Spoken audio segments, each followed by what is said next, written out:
जय श्री राधा रानी सरकार की, जय श्री कृष्ण भगवान की, जय रमा एकादशी व्रत की। मंदिर श्री बंसी वाले महात्मा यूट्यूब चैनल की ओर से हम आप सभी भक्तों का हार्दिक अभिनंदन करते हैं। जैसा कि आप सभी जानते हैं कि कार्तिक मास का पावन समय चल रहा है और कार्तिक मास के कृष्ण पक्ष में रमा एकादशी व्रत आता है। तो रमा एकादशी व्रत की कथा आज हम आपको सुनाने जा रहे हैं। तो सबसे पहली बात तो ये है कि इस वर्ष 2022 में कार्तिक मास के कृष्ण पक्ष की रमा एकादशी का व्रत 21 अक्टूबर 2022 दिन शुक्रवार को है। जी हाँ, रमा एकादशी का व्रत 21 अक्टूबर दिन शुक्रवार को है। तो अब हम आपको सुनाने जा रहे हैं कार्तिक मास के कृष्ण पक्ष की रमा एकादशी के व्रत की कथा, जो कि इस प्रकार है। युधिष्ठिर जी महाराज भगवान श्री कृष्ण जी से कहने लगे हैं कि हे प्रभु, हे जनार्दन, मुझ पर आपका स्नेह है, अतः कृपा करके बताइए कि कार्तिक मास के कृष्ण पक्ष में कौन सी एकादशी होती है। भगवान श्री कृष्ण जी कहने लगे हैं कि हे राजन, कार्तिक मास के कृष्ण पक्ष में जो परम कल्याणमय एकादशी होती है वह रमा के नाम से विख्यात है। रमा एकादशी परम उत्तम है और बड़े बड़े पापों को हरने वाली है। पूर्व काल में मुचुकुंद नाम से विख्यात एक राजा हो चुके हैं जो भगवान श्री विष्णु के भक्त और सत्य प्रतिज्ञ थे। निष्कंटक राज्य का शासन करते हुए उस राजा के यहाँ नदियों में श्रेष्ठ चंद्रभागा कन्या के रूप में उत्पन्न हुई है। राजा ने चंद्रसेन कुमार शोभन के साथ उसका विवाह कर दिया।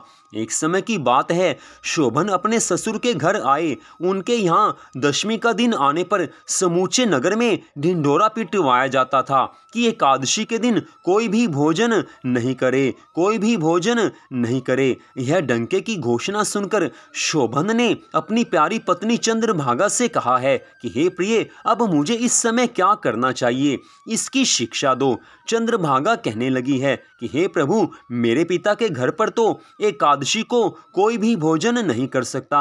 हाथी, घोड़े, हाथियों के बच्चे तथा अन्य पशु भी अन्न, घास तथा जल तक का आहार नहीं कर पाते। फिर मनुष्य एकादशी के दिन कैसे भोजन कर सकते हैं? हे प्राणनाथ, यदि आप भोजन करेंगे तो आपकी बड़ी निंदा होगी।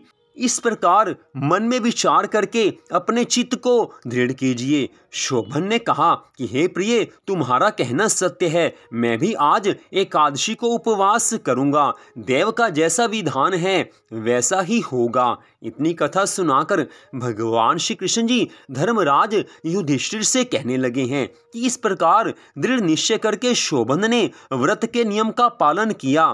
क्षुधा से उनके शरीर में पीड़ा होने लगी, अतः वे बहुत दुखी हुए हैं। भूख की चिंता में पड़े पड़े सूर्यास्त हो गया। रात्रि आई जो हरि पूजा परायण तथा जागरण में आसक्त वैष्णव मनुष्यों का हर्ष बढ़ाने वाली थी, परंतु वही रात्रि शोभन के लिए अत्यंत दुखदायिनी हुई है। सूर्योदय होते होते उनका प्राणांत हो गया। राजा मुचुकुंद ने राजोचित काष्ठों से शोभन का दाह संस्कार कराया है। चंद्रभागा पति का पारलौकिक कर्म करके पिता के घर पर रहने लगी। हे राजन, रमा नामक एकादशी के व्रत के प्रभाव से शोभन मंदराचल पर्वत के शिखर पर बसे हुए परम रमणीय देवपुर को प्राप्त हुआ।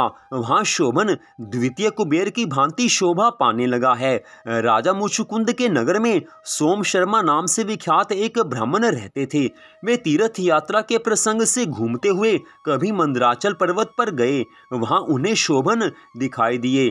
राजा के दामाद को पहचान कर वे उनके समीप गए हैं। शोभन भी द्विज श्रेष्ठ सोम शर्मा को आया जानकर शीघ्र ही आसन से उठकर खड़े हो गए और उन्हें प्रणाम किया है। फिर क्रमशः अपने स्वशुर राजा मुचकुंद का, प्रिय पत्नी चंद्रभागा का तथा समस्त नगर का कुशल समाचार पूछा है। सोम शर्मा ने कहा कि हे राजन, वहाँ सबकी कुशल है। यहाँ तो अद्भुत आश्चर्य की बात है। ऐसा सुंदर और विचित्र नगर तो कहीं किसी ने भी नहीं देखा होगा। बताओ तो सही, तुम्हें इस नगर की प्राप्ति कैसे हुई? शोभन कहने लगे हैं कि हे ब्राह्मण देवता, कार्तिक मास के कृष्ण पक्ष में जो रमा नाम की एकादशी होती है, उसी का व्रत करने से मुझे ऐसे नगर की प्राप्ति हुई है। हे ब्राह्मण देव, मैंने श्रद्धाहीन होकर इस उत्तम व्रत का अनुष्ठान किया था। इसलिए मैं ऐसा मानता हूँ कि यह नगर सदा स्थिर रहने वाला नहीं है। आप मुचकुंद की सुंदरी कन्या चंद्रभागा से यह सारा वृतांत कहिएगा। शोभन की बात सुनकर सोम शर्मा ब्राह्मण मुचकुंदपुर में गए और वहां चंद्रभागा के सामने उन्होंने सारा वृतांत कह सुनाया।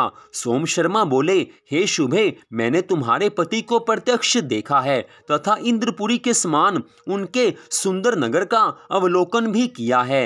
वे उसे अस्थिर बतलाते थे, तुम उसको स्थिर बनाओ। चंद्रभागा ने कहा कि हे ब्रह्म ऋषि, मेरे मन में पति के दर्शन की लालसा लगी हुई है, आप मुझे वहां पर ले चलिए। मैं अपने व्रत के पुण्य के प्रभाव से उस नगर को स्थिर बनाऊंगी। भगवान श्री कृष्ण जी आगे की कथा का वर्णन करते हुए कहने लगे हैं कि हे राजन, चंद्रभागा की बात सुनकर सोम शर्मा उसे साथ लेकर मंदराचल पर्वत के निकट वामदेव मुनि के आश्रम पर गए हैं। वहां ऋषि के मंत्र की शक्ति तथा एकादशी के व्रत के सेवन के प्रभाव से चंद्रभागा का शरीर दिव्य हो गया तथा उसने दिव्य गति प्राप्त कर ली। इसके बाद वह पति के समीप गई है। उस समय उसके नेत्र हर्षोल्लास से खिल रहे थे। अपनी प्रिय पत्नी को आई देखकर शोभन को बड़ी प्रसन्नता हुई। उन्होंने उसे बुलाकर अपने वाम भाग में सिंहासन पर बैठाया है।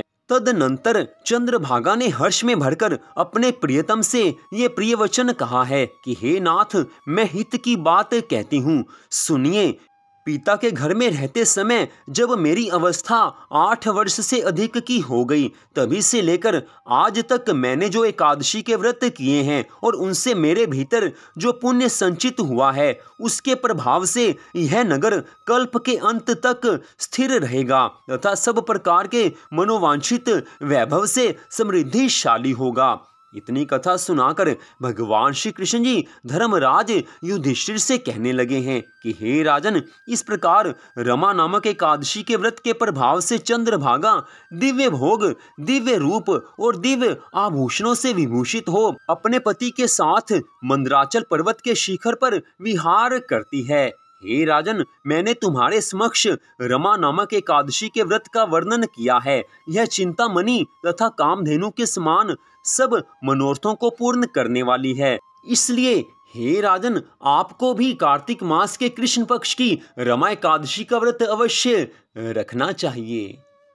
तो इस प्रकार भगवान श्री कृष्ण जी ने धर्मराज युधिष्ठिर को रमा एकादशी के व्रत की कथा को सुनाया है, जिसे हमने आपको यहाँ पर सुना दिया है। तो मंदिर श्री बंसी वाले महात्मा यूट्यूब चैनल की ओर से आज की इस कथा को सुनने के लिए आप सबका हार्दिक धन्यवाद। भगवान श्री राधा कृष्ण जी की रमा एकादशी व्रत की अनंत कृपा सदा आप सब पर, आपके परिवार पर बनी रहे, इसी मंगल कामना के साथ जय श्री राधा रानी सरकार की, जय श्री कृष्ण भगवान की, जय कार्तिक मास महत्यम की, जय रमा एकादशी व्रत की। जय जय श्री राधे, जय जय श्री राधे, जय जय श्री राधे श्याम।